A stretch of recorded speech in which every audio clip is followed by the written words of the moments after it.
Părinte Feodor, dumneata crezi în miracole? Nu mă refer la miracole biblice. Dacă îi vedea unul azi, îi recunoaște?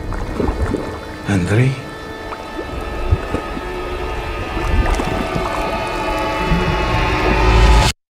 Ce te frământă?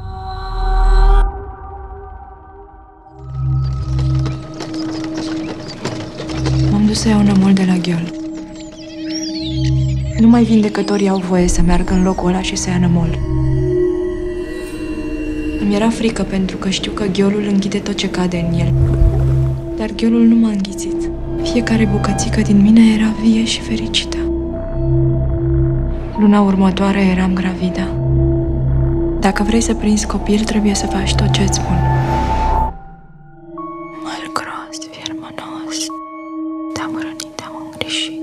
Din fundul pământului să vii, din fundul pământului să învii.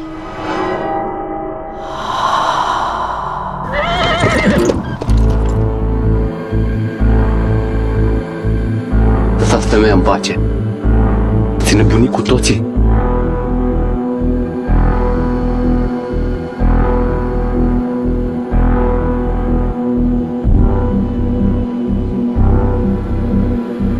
Să nu-ți fie frică să iubești. E ceva în nămol! Nu-ți fie frică.